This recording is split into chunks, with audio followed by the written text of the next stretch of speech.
मिको छोरी आन्टीको बर्थडेमा जान लाग्यो।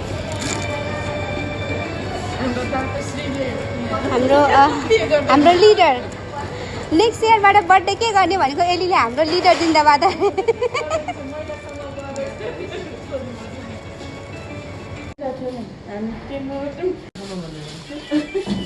तला झुकिने मान्छे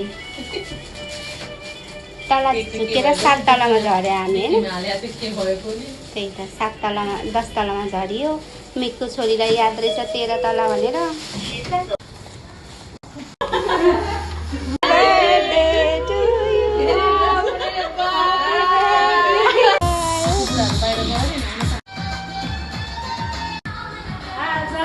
पार्टी गर्छौं पार्टी। यो के हो?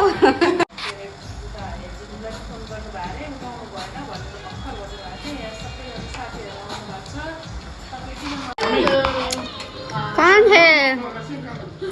कौन है? कौन है?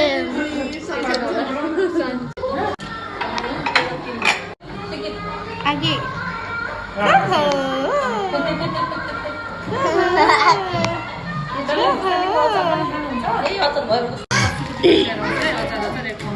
डाले खुर्सानी गर्छ। यहाँ हामी चाहिँ डिआइवाई भन्ने हुन्छ नि, त्यो चाहिँ एउटा बहिनीको त्यो सौक थियो, फुच्ची बहिनीको।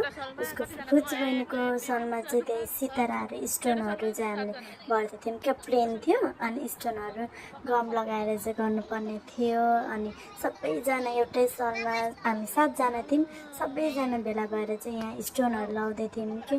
अनि अझै पनि भइसकेको छैन सबैजना पालैपिलो। त्यहाँ एउटा राधा दिदी भन्ने जुन हाम्रो बर्थडे गर्ल हुनुहुन्छ, उहाँले चाहिँ रेडी राखिराख्नु भएको रहेछ क्या त्यो स्टोनहरू अनि सबै सलहरू रेडी पारेर। अनि हामीले चाहिँ त्यो माथिबाट लाउने गर्ने भनेर चाहिँ अनि हल्ला गर्दै इन्जोय भइरहेको थियो। अनि साथै हामी मुभी भनेर पनि ओल्ड सङ हेर्दै थियौँ।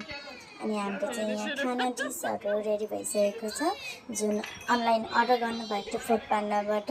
यो चाहिँ केएफसी अनि फ्राइड राइस अनि फ्रेन्च फ्राइजहरू चाहिँ हामीले बाहिरबाट अर्डर गर्नुभएको थियो हाम्रो भेना, जो यहाँको लोकल हुनुहुन्छ। अनि त्यो हामी खानपिन गइसके पछाडि चाहिँ अनि यहाँ दिदीको बर्थडे केक काट्ने भनेर चाहिँ हाम्रो हतार अनि रेडी पारेर चाहिँ अब केक काट्नु